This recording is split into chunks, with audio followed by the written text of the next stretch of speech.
like ruined what people were doing, but like maybe not everything that I was doing was exactly the vibe of the jokes that they were doing, but I liked it. thank you, I appreciate it. Yeah. I preferred it. When I was talking there by myself, I was like, fuck, what am I doing? Thank you.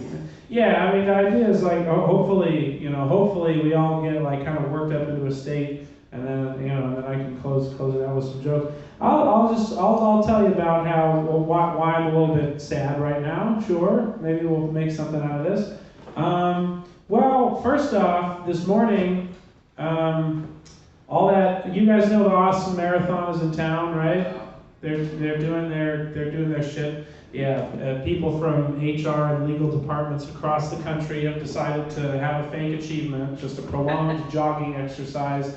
This is dumb shit. Last year, I was a valet at a downtown hotel during that weekend. I worked the whole weekend, and those people did not tip. If they tipped, they didn't tip well. And so I ran to get your car, but I didn't run as far as your fake ass bitch fucking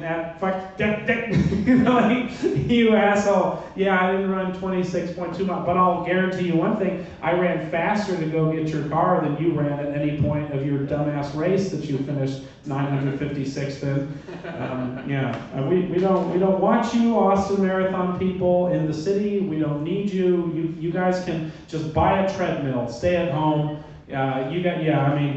What are you saving up for a Peloton bike? Well, you know what Peloton means? It's the big pack of bicycles at the back. That's a code word for mediocrity.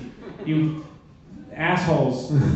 I don't like them at all. Yeah, so it fucked up the whole traffic pattern. But then, of course, the Austin government is so incompetent that they don't mark anything clearly or like communicate like which ways that you should go. I mean, and just the roads in general are a shit show. Like left and right turns not well constructed, so you're like, oh, like your cheek gets thrown against your window when you're making turns and stuff. And I don't know what's going on with those dumbass U-turn lanes. It just should all be better built. The thing with Austin roads that pissed me off so much is that I can't identify what exactly is wrong with it because there's so much wrong with it, you know? And they think that shit will be solved by like putting up signs or like, you know, rather than constructing things in an intuitive way. You know, so that it's obvious where you should go, but you start going down South Lamar and you don't know which freeway you're going to get on, or if you're going to stay on South Lamar. There's just these three branches. I mean, one of the most ridiculous things I saw was this freeway on ramp for I-35, or maybe it was Mopac, but there was one sign for it, and it was like halfway up the half-mile long on-ramp, and it was just this tiny little thing with this little arrow. It's like, oh yeah, I could see that from a quarter mile away. Anyways, enough about it. You guys agree with me. Yeah, it's a shit show. I did learn something interesting about the Austin roadway, and in fact the Texas freeway system in general, from a native here. It's something that they teach in Texas history. They have Texas history, of course, you know, because this nation is the greatest. One of the things they tell you is that the guy who designed the Texas freeway system was a schizophrenic, which is no surprise at all, of course. And I feel like, you know, and I think the way they tell it is like, oh yeah, designing the roadway was like his way of alleviating his suffering. No, his design of the freeways was his way of transferring his suffering onto everybody in perpetuity. I don't know what's going on in the transportation construction department, but somebody's cousin just had an ass load of extra concrete, and so they decided to make these giant loop-de-loops up in the sky.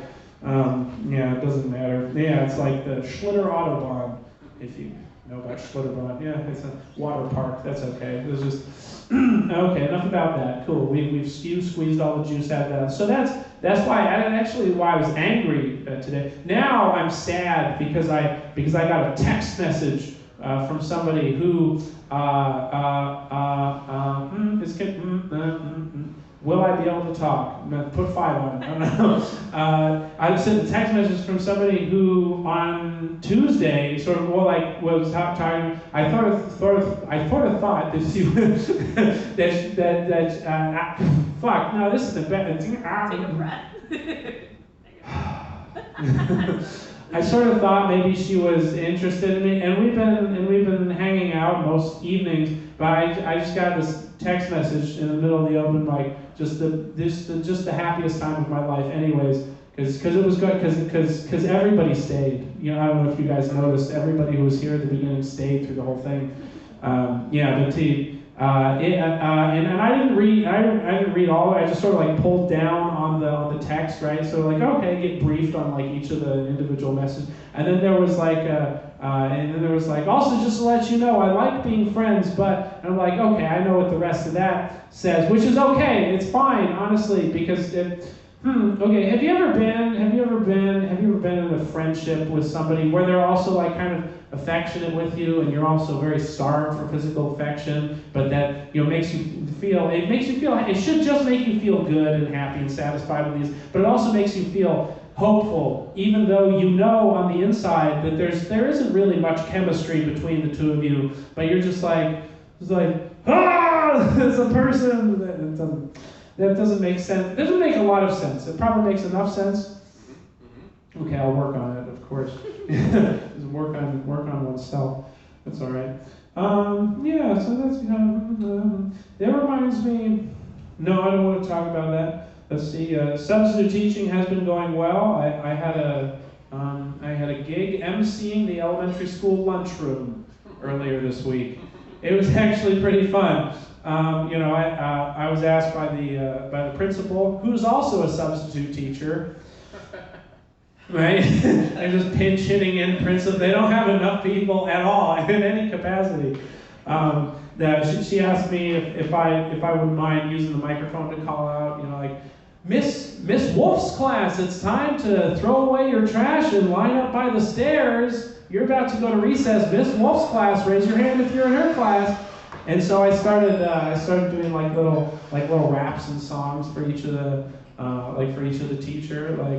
I don't think I did anything good for this. Did you do sex with me? No, yeah, right. No, I actually I was really nerve-wracking doing those raps and songs and stuff, because I'm like, what if I improvisationally accidentally rhyme something I'm not supposed to? Like, Miss Wolf's class, get up off your ass, you can pick up your trash and throw it in the bin. That's a line that you should be in, get off your ass and go to class, So it's kind of but one thing I realized is that I'm not by any means, you just heard it, a very good rapper. No. But elementary schoolers are very easy to impress because they're bad at everything right now. And speaking of, elementary schoolers are even bad at things that elementary schoolers 20 years ago were good at.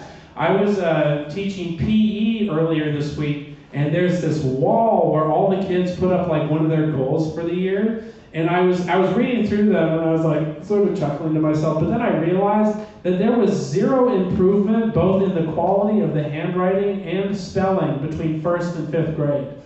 It was all dog shit, Everyone was misspelling everything. You can say what you want about smartphones and TikTok and iPads and shit like that, but it was an embarrassment.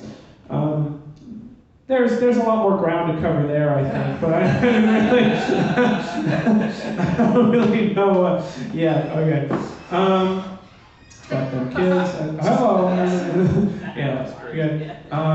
Was that the other person who signed up? I don't know. It's probably not worth it. We're just gonna get the fuck out of here after this. It's been. I haven't been practicing piano every day as I have been more recently. Did it show today? No, it was okay. Yeah. Shut up. You've been overruled. There's a majority here. They said it was fine. So I don't want your millennial Jafar looking at us telling me. Any of y'all going to Banana Phone tonight? Fuck yeah. What? Always advertise that. Well, yeah, I love it. I'm part of the Church of Embarrassment. This Banana Phone. I'm part of the Church of Roasting. Do you guys ever? Okay, I'm gonna get a little weird here before I go. But do you guys ever feel as if like people talk about stand-up comedy like they talk about churches or AA? Like, yeah, I've been in it for 15 years, right? You know, It is like that. yeah, it is like it is a church. It is a cult of a kind too. You know, it's like you can receive the blessing, the anointing from another comedian if he chooses to take you on the road as his opener, right? You've been blessed. Okay, I'll talk more about that in the future, maybe. But yeah, it's very kind of like church-like. There's like a lot of belief involved. It's like you have to, and then there's some people in church who stay in it for years and years and years, and it doesn't make them any better. Much like stand-up comedy. Okay, too close. Yeah, we don't want to look into that darkness. What were you gonna say? No, you're right. Okay, yeah. It's okay. Well, anyways, I think that you guys are all fucking cool, and that we're gonna be onward and upward, better than ever. I'm so convincing, right? What? We're all gonna make it. That's right. We're all gonna make it. Make some noise for Madrone Comedy. Keep it going for your bartenders. One more time for all the other comics you saw tonight, which is really just yourselves at this point. We'll be back in 2 weeks. Bye. Thanks, Derek. Yeah. Thank you guys. Derek. Thank you guys.